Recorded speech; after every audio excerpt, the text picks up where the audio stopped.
Hello, everyone. Hold on a second. Our group will be presenting an informal debate on collaborating with other professionals. Our group consists of myself, Elissa Martino, and my role will be introductions. I am from New Jersey, currently working as an RBT for a private agency. I have a bachelor's in psychology and I'm looking to get a BCBA so that I can grow in the field. Alec Johnson and Kara Jordan, who will be our summarizers, are also part of our group. I'm Alec. I've been an RBT for 2 years. This is my third semester at Ball State, and I will be playing the role of a summarizer. Hey guys, I'm Kara Jordan. I've been an RBT for about 2 years, and I'm in my 4th semester here at Ball State. I mainly work in the clinic setting, but I also work in the home and in school settings sometimes, and I'm working towards becoming a BCBA to further my knowledge in this field. We also have Jenna Hennifer, who is our illustrator. Hi, I'm Jenna, and I live in Southern New Jersey. I worked as an RBT for 6 years and as a behavior specialist for the past 2 years. Most of my career, I have worked in an early learners program with children ages 2 to 6. And I also have experience in an elementary school setting, working on inclusion goals with children from kindergarten to 5th grade. I'm currently in my final semester at Ball State and looking forward to graduating in May. We also have Kim Tabucio and Rachel Jarvis, who are our researchers. Hi, everyone. My name is Kim Tabucio. This is my 2nd year attending Ball State. I've worked in the field for about 3 years as a clinician, and this September, I began working as a behavior specialist at a public school. Hi, everyone. My name is Rachel Jarvis. I'm one of the researchers. This is my 4th semester here at Ball State. I've been an RBT for 2 years, and this is my 1st year as a behavioral specialist in the school setting. And finally, we have Karma Gurung, who's our fielder. Hi, everyone. My name is Karma Gurung. I have been working in the field of ABA for a little over 3 years now. This is my final semester here at Ball State, and I'm currently accruing my fieldwork supervision hours and hope to sit for the BCBA exam soon. I have seen the need for and the importance of collaborating with other professionals in this field. At the same time, I've witnessed the barriers and limitations when it comes to collaborating with other professionals. So this is what we're going to be presenting on today. We will be discussing the pros and cons of collaborating with professionals and touch on a variety of topics such as least restrictive procedures, considerations regarding punishment procedures, maintaining professionalism, and treatment fidelity and integrity. What does collaborating with other professionals mean? Professional collaboration is a way of working in partnership that acknowledges the professional expertise of each person involved, utilizes effective communication, and consists of mutual respect in order to achieve common goals. It is to be expected that the professions of behavior analysis, psychology, speech-language pathology, teachers, and occupational therapy will be providing treatment cooperatively and many times to the same clients. It is our duty as behavior analysts to ensure that we are working within our scope of competence, and working with other professionals can help us do this. Scope of competence is an important ethical responsibility for behavior therapists, and it refers to the activities that the individual practitioner can perform at a criterion level. We are expected to constantly assess our scope of competency before implementing interventions to ensure that we can provide the best possible outcomes for our clients. As an example, although behavior therapists teach language skills often and have the capability to teach a wide variety of skills through our strategies, at times certain aspects of speech language are out of our scope of competence, and it may be necessary or even required to collaborate with a speech language pathologist. Behavior analysts may collaborate with a speech language pathologist in order to gain insight on the client's skill level and teaching techniques for producing certain sounds that the behavior analyst may not be aware of that could aid in the skill acquisition of that sound for the client. For example, using a tongue depressor to place the tongue in the correct position in order to create the k sound, or understanding abnormalities of speech mechanisms such as the teeth, tongue, lips, jaw, and palate that might impede on articulation. These are some examples of the areas of expertise a speech language pathologist can provide to behavior therapists so that we know what the client is realistically capable of. On the other hand, behavior analysts can provide strategies for increasing motivation, managing behaviors that may occur, and provide effective training techniques used in ABA. Together, the two professionals can collaborate on what the client's functional and attainable goals should be, and problem-solve strategies to create an effective plan for how to achieve those goals and overcome obstacles. This is seen frequently in school settings where there are multiple professionals that the behavior analysts will need to collaborate with in order to provide the client with the most effective treatment and promote optimal results. Why is it important? As a behavior analyst, we have an ethical obligation to comply with a set of codes put in place by the BACB. Under the BACB Ethical Code 2.01, providing effective treatment, clients have a right to effective treatment. Effective treatment. Behavior analysts have an obligation to provide services that are conceptually consistent with behavioral principles based on scientific evidence and designed to maximize desired outcomes for and protect all clients, stakeholders, supervisees, trainees, and research participants from harm. Behavior analysts implement non-behavioral services with clients only if they have the required education, formal training, and professional credentials to deliver such services. Another ethical code that applies here is Code 2.10, collaborating with colleagues, which states that behavior analysts should collaborate with colleagues from their own and other professions in the best interest of the client and stakeholders. Behavior analysts address conflicts by compromising when possible and always prioritizing the best interest of the client. Collaboration among professionals, in particular in the school setting, is a vital component in providing individuals with disabilities with the best outcomes. Services provided should always aim to make socially significant and meaningful change in those individuals' lives and the lives of their families. The more collaboration among various professionals in these settings, the more likely it is that all professionals involved become more knowledgeable on evidence-based practices and will influence greater improvements in the client's progress, as well as consistency in the implementation of procedures, therefore providing the client with the most effective treatment possible.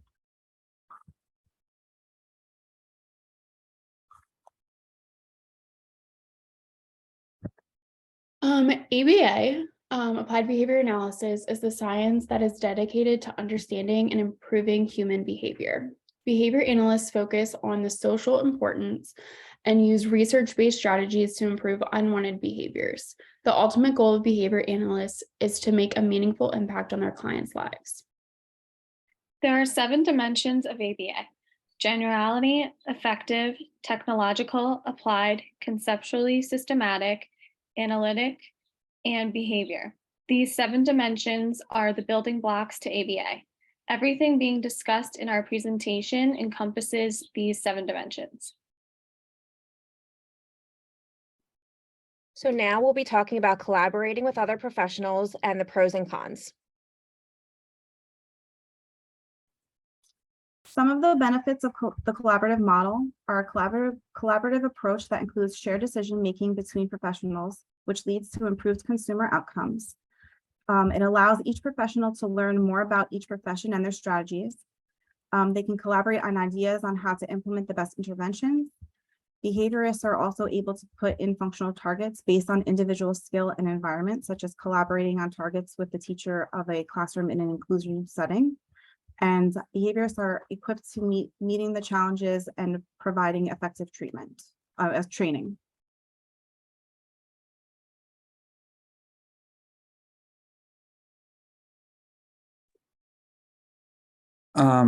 There are reasons and good reasons for collaborating with other professionals, but there are challenges associated with collaboration between professionals.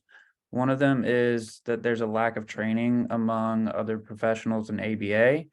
That makes it difficult to determine how to proceed when it comes to collaborating with other professionals. And furthermore, there are no specific models that demonstrate which type of collaboration is the most effective. Conflicting ethical approaches, which ties into differing views on punishment procedures, can create challenges when collaborating with other professionals. For example, if a BCBA's procedure for aggression is to put them in timeout, but the student's teacher ethically disagrees with using timeouts, this can make collaboration and therefore treatment implementation difficult. Transferring stimulus control. When collaborating with other professionals, it's important that the client engages in high rates of responding for desired behaviors across all individuals. If the client is more likely to engage in high rates of desired behavior with one professional who has higher stimulus control compared to another professional, it can be a challenge to transfer stimulus control between professionals. If stimulus control can't be transferred from one professional to another, then that client is not engaging in higher rates of desirable behavior when receiving services, which is part of the foundation of ABA, which is to increase desirable behavior. Treatment fidelity. One issue when collaborating with other professionals is the degree to which they will carry out the treatment accurately. If other professionals are not accurately implementing the intervention, this can lead to less desired behaviors that BCBAs want to see reinforced. This addresses Ethics Code 2.19, which requires BCBAs to address conditions interfering with service delivery. Role boundary issues. When collaborating with other professionals, it's not always clear as to what role each professional plays when providing services to a client. There's a major disagreement between professionals regarding roles and responsibilities. This can lead to compromised treatment for the individual receiving services. For example, let's say a client's speech pathologist asks you as a BCBA to implement facilitated communication, which is not based on behavioral principles and has not been demonstrated to be effective. If collaboration leads to the implementation of facilitated communication, then the BCBA is violating Code 2.01, providing effective treatment. This code emphasizes the requirement to provide services that are conceptually consistent with behavior principles, which is not occurring if the behavior analyst decides to implement facilitated communication. And lastly, cost. When collaborating with other professionals, it's important to agree upon the cost of services. Costs include resources such as time and finances. For example, let's say a client speech language pathologist insists on an alternative augmentation communication device, otherwise known as an AAC device, which can be really expensive. The client's family in this scenario does not have the financial ability to purchase an AAC device. In this scenario, the BCBA does not recommend the need for the family to purchase an AAC device and instead insists on picture exchange communication, which is much less costly when compared to an AAC device. If the speech language pathologist decides to withdraw the services to the client as a result of this dispute in collaboration, this negatively impacts the service to the client.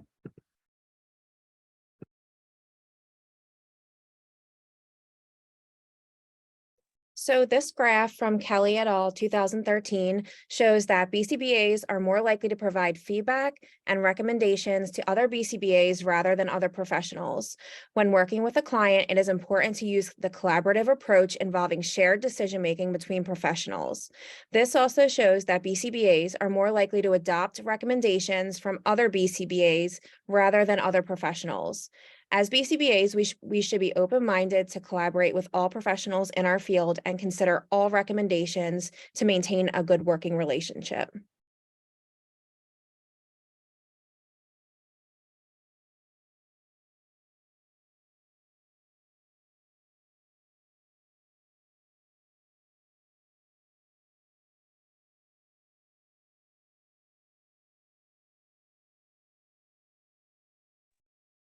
So next, we will be talking about maintaining professionalism and the pros and cons. In the field of ABA, your ethical behavior will set you apart from your colleagues. Professionalism shows people that you have integrity. Behavior analysts often find themselves working with other professionals, such as speech language pathologists, special education teachers, paraprofessionals, psychologists, physical therapists, and occupational therapists. In Code 2.10, collaborating with colleagues, behavior analysts find themselves working in an interdisciplinary setting. According to Broadhead, this is when collaboration occurs for individuals on the spectrum that involves combining the strengths of each professional to maximize the client's outcome. Code 3.03, identifying stakeholders, and Code 3.12 advocates for appropriate services and discusses collaborating with parents or caregivers when finding appropriate intervention. Working with other professionals could promote the field of ABA. Professional interactions will increase the trust and participation of other members on the team. Stakeholders may not want to enroll their child in a non-behavioral treatment, but stakeholders may not feel comfortable doing this because of not being trained. Professional parent training from the BCBA could change their minds and give them the confidence they need. Code 3.06, consulting with providers.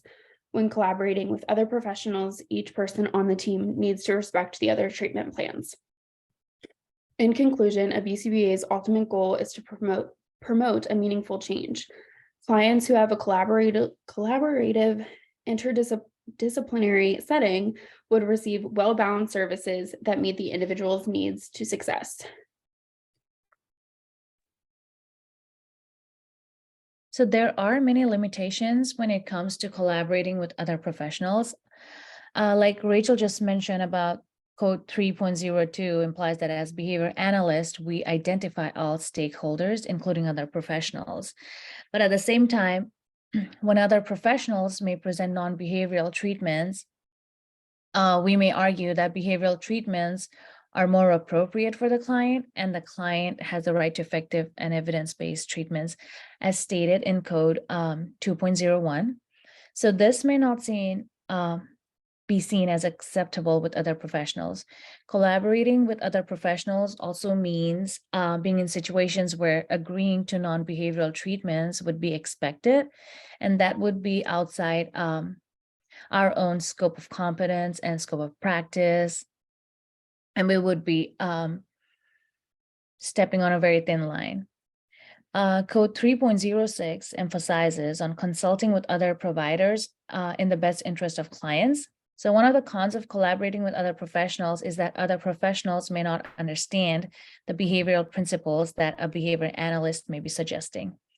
This may also mean that they would rather prefer a non-behavioral treatment that, let's say, I, as a behavior analyst, may not believe to be the best and appropriate treatment for the client. So that causes some conflict. Code 3.12 refers to advocating for client services when collaborating with other professionals. So as per this code, I am going to advocate for the effective behavioral services for the client, but at the same time, other professionals may not recognize that the intervention is the most effective one for the client, and they may advocate for a different option that they might think is better for the client. So this tends to cause clash between the professionals, which might end up causing more harm than good to the client. So Broadhead 2015 has highlighted that questioning of behavioral treatments and suggesting other behavior treatments can put off other professionals, even though the behavior analyst may only be practicing within the code of ethics provided by the BACB and working towards the best treatment for the client. It may not be perceived so, causing barriers in professional relationship, and the disagreement between the professionals only end up dealing effective treatment for the client, and may even result in either the client transferring services to other professionals or other professionals transferring or halting services to the client.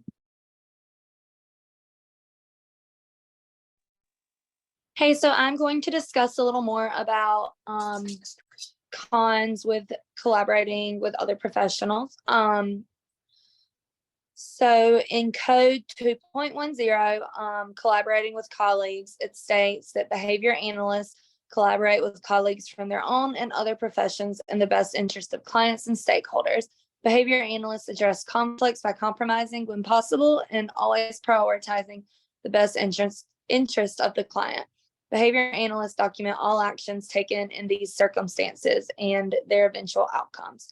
So behavior analysts have the duty to prioritize the best interest of the client. Interventions created by the BCBA that act to treat behaviors in a way that pertains to the best interests of the client may not align with interventions that other professionals agree with using. In this case, may not be in the best interest of the client if collaboration between those professionals did not occur, given that there is a possibility that consistency of treatments across settings would be negatively impacted.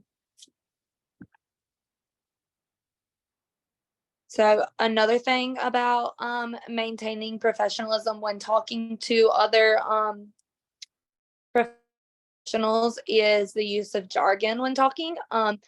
Even though jargon is very upheld in our field, it is not the same in every field. So it might be more beneficial to not show that professionalism when communicating with others and to use more layman's terms whenever talking with them.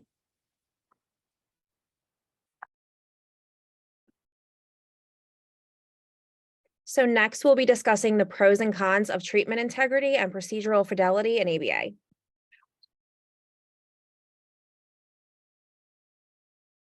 When collaborating with other professionals, it is important to maintain high levels of treatment integrity and procedural fidelity measures to stay in compliance with the Code of Ethics for Behavior Analysts. Treatment integrity measures how accurately each step of a treatment is being implemented.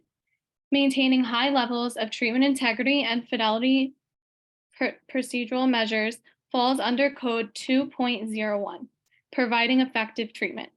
Providing effective treatment is defined by the BACB as behavior analysts prioritizing clients' rights and needs in service delivery.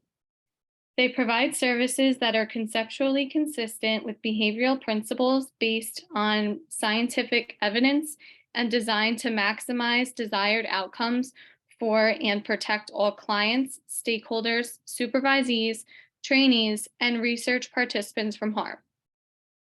Behavior analysts implement non-behavioral services with clients only if they have the required education, formal training, and professional credentials to deliver such services. Maintaining high levels of treatment integrity is also crucial to ensure evidence-based interventions are being conducted accurately across all teachers, therapists, and other professionals. Kroger et al. 2001 compiled articles from JABA, Journal of Applied Behavior Analysis, to analyze the procedures used to measure treatment integrity. Kroger et al. Found that between the years of 1996 and 2000, there was no significant increase in levels in treatment integrity. According to Meek et al. 2017, research has found that teachers struggle to implement strategies and programs accurately, which results in lower skill acquisition and lower levels of correct responding. Meek et al. Also found that educators are more likely to implement behavior analytic principles when given a visual prompt and positive feedback for high levels of treatment integrity. Collecting treatment integrity data would also be in compliance with Code 2.17, collecting and using data.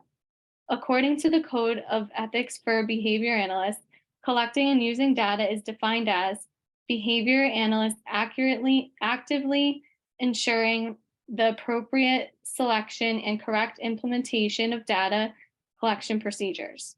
They graphically display, summarize, and use the data to make decisions about continuing, modifying, or terminating services.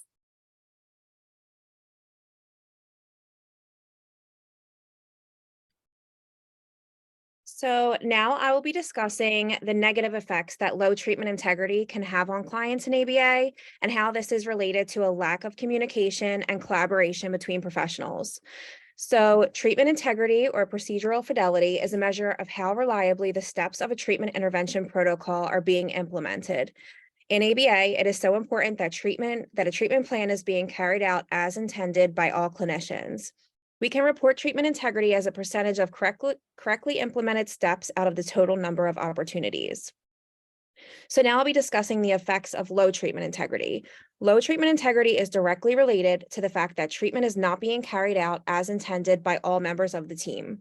There are several factors that can lead to low treatment integrity, including unclear operational definitions of the targeted behaviors, lack of training for all professionals involved, and inadequate monitoring and supervision of treatment delivery. It is important that the BCBA communicate and collaborate with all of the professionals that are involved with the client. This includes, but is not limited to aides, RBTs, immediate family members, guardians, physical, occupational, and speech therapists, or any other person involved in the treatment of the client. According to an article in 2011, the way the treatment integrity is established, assessed, evaluated, and reported can increase fidelity across team members. So Ethics Code 2.18, or the continual evaluation of the behavior change intervention, states that behavior analysts must engage in the continual monitoring and evaluation of interventions. If at any time they are concerned with the concurrent delivery of services across all professionals, they must take the appropriate steps to review and address the issues. If issues are not addressed across all professionals, treatment integrity is at risk. When it comes to the Meek et al. 2017 article, they discuss how while treatment integrity is necessary for interventions to improve outcomes, teachers often struggle to deliver interventions consistently. Ethics Code 2.19, or addressing conditions interfering with service delivery, states that behavior analysts must identify and address conditions that may interfere with service delivery. Modifying an intervention to ensure that delivery can stay consistent is key to maintaining treatment integrity. Also, scheduling regular check-ins between teachers and staff can ensure that teachers feel supported and the intervention is being carried out as planned. Oftentimes, teachers are trained on how to implement a plan, but variables interfere with the delivery. These variables must be addressed by the BCBA, or low treatment integrity can lead to a regression and the possibility of an increase in targeted behaviors. With all this being said, lack of communication and evaluation of the intervention across professionals can lead to low treatment integrity and procedural fidelity. Ways we can avoid this are regular check-ins, open communication, the flexibility to modify an intervention when variables arise, and proper training. If all of these components are being addressed on a regular basis, then treatment integrity can be at its optimal level. So this is a case study that was taken from one of the articles, and it is designed to show a function-based support strategy that is being put into place to increase the treatment integrity of a 7th grade inclusion class teacher. Previously, this teacher only implemented an average of 28% of the behavior support plan components. By the BCBA meeting with this teacher, setting goals, and providing positive encouragement, the consultant expects to see an increase in treatment integrity and decrease in the need for attention and support from colleagues.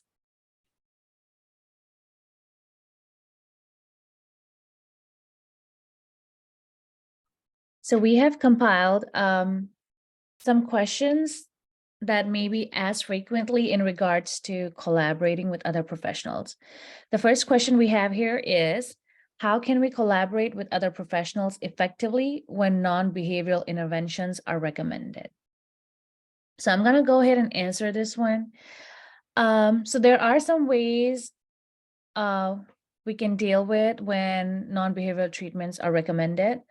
So Broadhead 2015 again has a set of guidelines that he has presented for assessing if non-behavioral treatments are better for the client, or is it okay to accept those non-behavioral treatments. So some of the steps from his guidelines are, first of all, identify what the non-behavioral treatment is.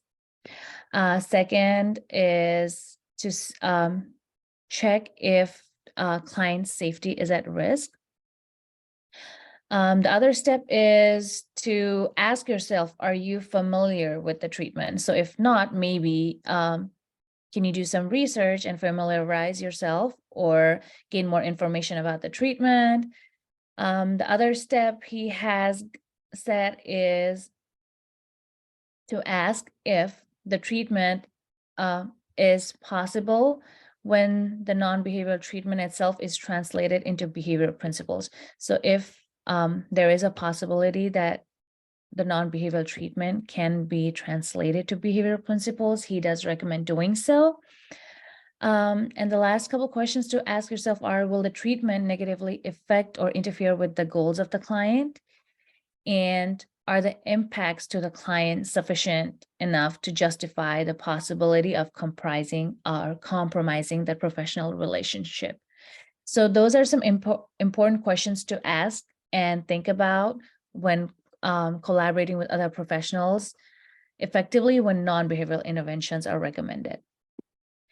The next question we have is, how can we resolve professional issues when both the collaborators are abiding by their respective professions' ethical codes?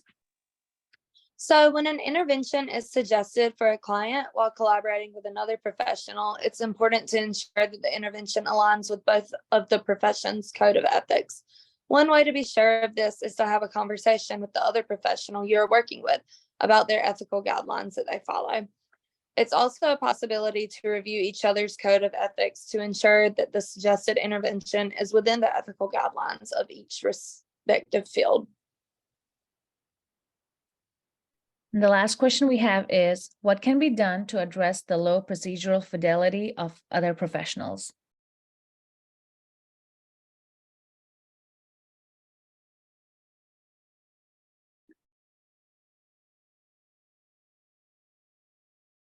Sorry. So behavior analysts can collect data and provide visual prompts to other professionals, as well as providing positive feedback.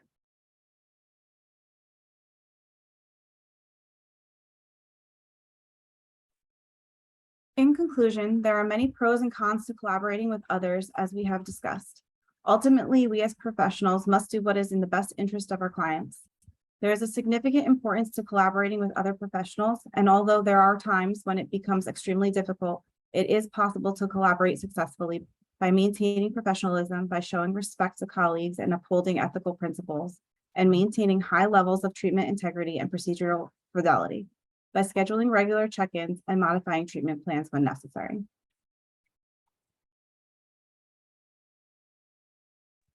Thank you for watching.